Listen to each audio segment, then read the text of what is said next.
Guarantee দিয়ে বলছি, আপনারা যদি এটা একবার বানিয়ে খান তাহলে আপনারা খেতেই থাকবেন আর মনে হবে যে আগে কেন বানিয়ে খাননি।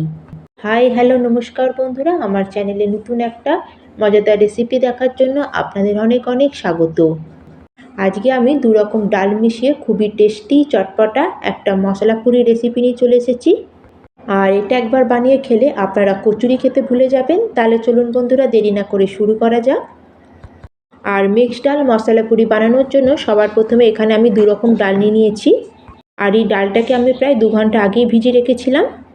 আর এখানে আমি নিয়ে নিয়েছি হাফ কাপ ছোলার ডাল। আর ডালটা দেখুন কত সুন্দর এখানে ভিজে গেছে। আর তার সাথে এখানে আমি নিয়েছি হাফ কাপ মুগের ডাল। মুগের ডালটাও ভালো মতো এখানে ভিজে সফট হয়ে গেছে। আর ডাল দুটোকে ভালো করে ওয়াশ করে আমি প্রায় 2 ঘন্টা আগে এটাকে জলে ভিজিয়ে রেখেছিলাম। যেহেতু গরমের সিজন, সেজন্য খুব তাড়াতাড়ি এটা ভালো মতো সোক হয়ে যায়। আর ডালটা ভালো মতো যখন ভিজে যাবে, ডালের মধ্যে যে এক্সট্রা জলটা আছে সেটা আমরা ড্রেন আউট করে নিয়ে চলে এসেছি। আর এখানে আমি ছোলার ডালটার মুগ ডালটা হাফ কাপ করে নিয়েছি। আপনারা আপনাদের পরিমাণ অনুযায়ী এটাকে বাড়িয়ে বা কমিয়ে নিতে পারেন। আর এখন এখানে একটা মিক্সিং জার নিয়েছি। আর জারের মধ্যে আমাদের ভিজিয়ে রাখা যে ডালগুলো ছিল, দুটো ডালই আমরা এর মধ্যে পুরো ট্রান্সফার করে নেব। আর এই মশলা পুরিটা খুবই টেস্টি হয়, আপনারা অবশ্যই একবার ট্রাই করবেন। আর দুখানা ডাল আমি জারের মধ্যে দিয়ে দিয়েছি। এখন এর মধ্যে দিয়ে দিলাম আমি সামান্য একটু গোটা জিরে। আর এখন এর মধ্যে দিচ্ছি 1 ইঞ্চি আদা। আদাটাকে আমি একটু ছোট টুকরো করে দিয়েছি। আর তার সাথে একটু ঝালের জন্য আমি দিয়ে দিচ্ছি দুখানা কাঁচা লঙ্কা। লঙ্কাগুলোকে একটু এভাবে ভেঙে দিলাম। আর তার সাথে এখানে আমি কিছুটা পরিমাণে জল অ্যাড করে এটাকে এখন আমি একদম স্মুথ করে পিষে নিয়ে চলে আসবো। আর এটাকে কিন্তু একদম আমাদের স্মুথ বা একদম মিহি করে এটাকে পিষতে হবে, যাতে এর মধ্যে কোনো ডালের অংশ না থাকে। কারণ যদি আমাদের ডালের ছোটো টুকরোর মধ্যে থেকে যায় তাহলে কিন্তু পুরিগুলোকে বেলার সময় পুরিগুলো ফেটে যেতে পারে। আর আমাদের কিন্তু পুরিগুলো যখন ভাজবো তখন কিন্তু ফুলবে না। সেই জন্য খেয়াল রাখবেন বন্ধুরা, ডালটাকে কিন্তু খুব ভালো করে একদম মিহি করে আমাদের এটা পেস্ট করতে হবে। আর পুরো ডালটাকে আমি একটা জায়গার মধ্যে ঢেলে দিলাম। আর এখন আমি এর মধ্যে অ্যাড করে দিচ্ছি 3 চামচ মতো সুজি। আর এরকম যদি আমরা সামান্য একটু সুজি অ্যাড করি তাতে কিন্তু আমাদের পুরিগুলো খুবই ক্রিস্পিও তৈরি হবে। আর এখন আমি এর মধ্যে আরও কিছু মশলা অ্যাড করব। দিয়ে দিলাম হাফ চামচ মতো হলুদ গুঁড়ো, সামান্য একটু দিয়ে দিলাম লঙ্কার গুঁড়ো। আর এখানে লঙ্কার পাউডারটা আপনারা স্কিপও করতে পারেন, কারণ ডালটা বাটার সময় আমরা অলরেডি দুখানা কাঁচা লঙ্কা ব্যবহার করেছিলাম। যেরকম আপনারা ঝাল খান সে বুঝে লঙ্কাটা অ্যাড করবেন। আর তার সাথে সামান্য একটু জোয়ানকে আমি একটু হাতে রাগ করে দিলাম, এতে ফ্লেভারটা খুব সুন্দর এনহেন্স হবে। আর এখন আমি এর মধ্যে 1 চামচ মতো ভাজা ধনে জিরে পাউডার দিয়ে দিলাম। আর তার সাথে এখানে 1 চামচ মতো আমি দিয়ে দিলাম রোস্টেড কসুরি মেথি। আর এই মশলা পুরিতে কসুরি মেথির খুব সুন্দর একটা ফ্লেভার আসে, আপনারা এটা অবশ্যই অ্যাড করবেন। আর এখানে চাইলে আপনারা 1 পিঞ্চ মতো হিংও দিতে পারেন, কিন্তু গরমের সিজন আমি বেশি মশলা এর মধ্যে অ্যাড করলাম না। আপনারা আপনাদের পছন্দ অনুযায়ী আরও কিছু মশলা এর মধ্যে অ্যাড করতে পারেন।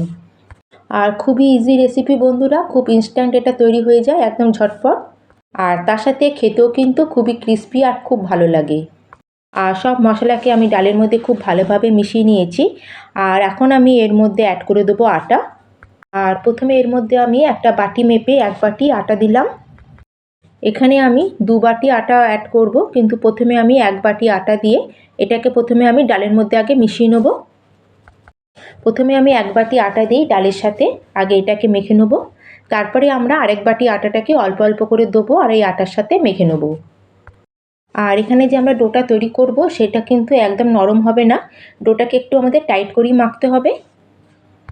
আর এই ডো মাখতে কিন্তু আমরা এখানে কোনো রকম জলের ব্যবহার করিনি, আমাদের যে ডালের পেস্টটা ছিল তাতেই কিন্তু আমাদের সুন্দর এখানে ডোটা মাখা হয়ে যাবে।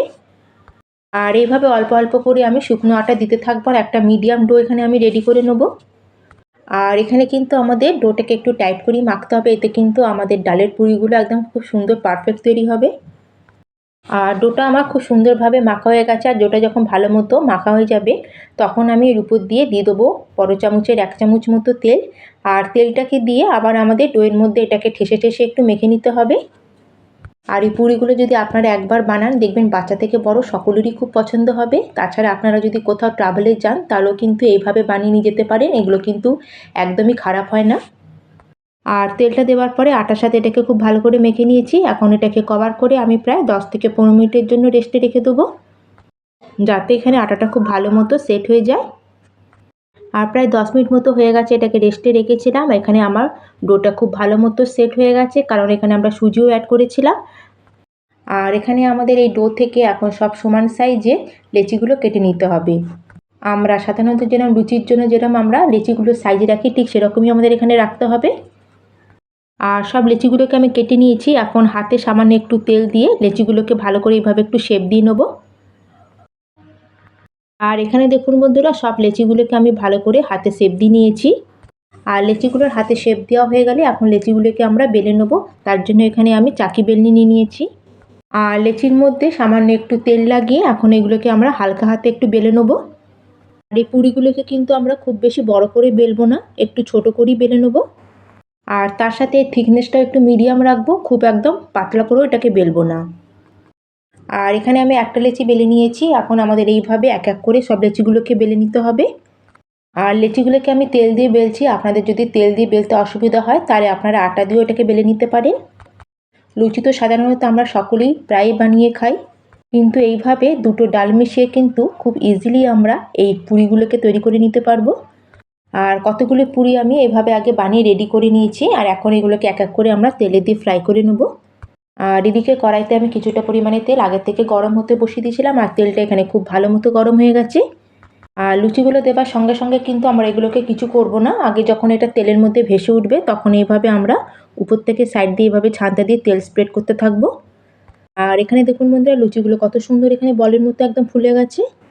আর গ্যাসের ফ্লেমটাকে প্রথমে আমরা হাইতে করি, তেলটা গরম করব। তার পুরিগুলো দেওয়ার সময় কিন্তু আমাদের গ্যাসের ফ্লেমটাকে মিডিয়ামে রাখতে হবে। আর এখানে আমার একটা ডালের পুরি রেডি হয়ে গেল। আর এইভাবে আমি এক এক করে ডালের সব পুরিগুলোকে ফ্রাই করে নেব। প্রথমে কিন্তু তেলটাকে ভালো করে গরম করে নেবেন, তারপরে কিন্তু গ্যাসের ফ্লেমটাকে মিডিয়ামে করি আমাদের এই পুরিগুলোকে ভেজে নিতে হবে। তাহলে দেখলেন তো বন্ধুরা আমাদের এই পুরিগুলো বানানো কতটা ইজি। আর এখানে কিন্তু আমরা বন্ধুরা কোনো রকম ডালের পুর তৈরি করিনি। পুর তৈরি করা আর পুরটাকে লেচির মধ্যে ভরে সেটাকে বেলা অনেক সময় কিন্তু ঝঞ্ঝাটের মনে হয়, কারণ অনেক সময় কি হয়, আমরা যখন লেচিগুলো বেলি তখন ডালের পুরটা ফেটে বাইরে বেরিয়ে আসে। আর তখন কিন্তু পুরিগুলো তেলের মধ্যে একটুকু ফোলে না। সেজন্য কোনো রকম পুর ভরার ঝামেলা ছাড়াই খুবই ইজিলি কিন্তু আপনারা ডালের এই মশলা পুরিগুলো রেডি করে নিতে পারেন। আর এইভাবে কিন্তু যদি আপনারা বানান প্রত্যেকটা লুচি কিন্তু একদম বলের মতো ফুলবে। আর এখন এগুলোকে আমরা গরমা গরম প্লেটের মধ্যে সার্ভ করে নেব। তাহলে বন্ধুরা আজকের এই মিক্সড ডাল মশলা পুরি রেসিপি আপনাদের কেমন লাগলো অবশ্যই কিন্তু আমাকে কমেন্ট করে জানাবেন। ভালো লাগলে লাইক করবেন, শেয়ার করবেন। আর চ্যানেলে যদি নতুন হয়ে থাকেন, চ্যানেলটিকে যদি এখনও না সাবস্ক্রাইব করে থাকেন, প্লিজ চ্যানেলটিকে সাবস্ক্রাইব করে দেবেন। আর এই দেখুন বন্ধুরা, আমাদের এই মিক্সড ডাল মশলা পুরিগুলো দেখতে কত সুন্দর লাগছে। আর এটা এতটাই টেস্টি হয় যে আপনারা যদি একবার এইভাবে বানান আপনারা কিন্তু কচুরি খাওয়া ভুলে যাবেন। আর এই লুচিগুলো যে কত ফোলা ফোলা দেখছেন, এগুলো কিন্তু অনেকক্ষণ পর্যন্ত এরকম ফোলাই থাকে। আর দেখুন বন্ধুরা কত সুন্দর আমাদের এখানে ফোলা ফোলা ক্রিস্পি একদম মশলা পুরি রেডি হয়ে গেল। আর এই মিক্সড ডাল মশলা পুরিটা এতটাই খেতে টেস্টি হয় যে এর সাথে কিন্তু আর কোনো কিছুই লাগে না, আপনারা এটা শুধুই খেয়ে নিতে পারবেন। তাহলে বন্ধুরা আজকের মতো আমি এখানেই শেষ করলাম। আবার চলে আসবো অন্য একটি নতুন রেসিপি নিয়ে। ধন্যবাদ।